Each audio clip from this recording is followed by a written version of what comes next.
పైరవీలకు ఆస్కారం లేకుండా కాంగ్రెస్ విజయం కోసం పనిచేసిన లీడర్లకే విద్యా, బీసీ, వ్యవసాయ కమిషన్లలో చోటు కల్పించాలని ప్రభుత్వం నిర్ణయించినట్టు తెలిసింది. ఆ 3 కమిషన్లలో చోటు దక్కించుకునేందుకు చాలా మంది లీడర్లు పోటీ పడుతున్నారు. అందులో కొందరు ఏఐసీసీ నుంచి సిఫారసు లెటర్లు తెస్తుండగా ఇంకొందరు ఫోన్లు చేయించుకున్నట్లు ప్రచారం జరుగుతున్నది.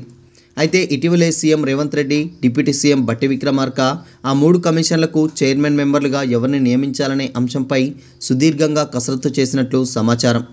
ఎన్నికల్లో పార్టీ విజయం కోసం పనిచేసిన లీడర్లకు మాత్రమే ప్రియారిటీ ఇవ్వాలని తుది నిర్ణయానికి వచ్చినట్లు తెలిసింది.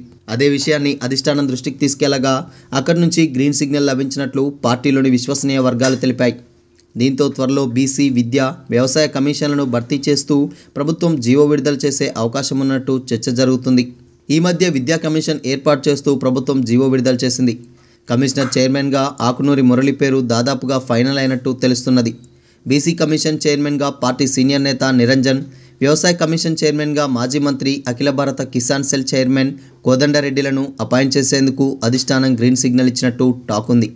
అయితే ఆ 3 కమిషన్లలో మెంబర్లుగా పార్టీ విజయం కోసం పనిచేసిన జర్నలిస్టులు, విద్యావేత్తలు, అగ్రికల్చరల్ ఎక్స్పర్ట్స్కు ప్రియారిటీ ఇచ్చే అవకాశం ఉన్నదనే చర్చ జరుగుతున్నది.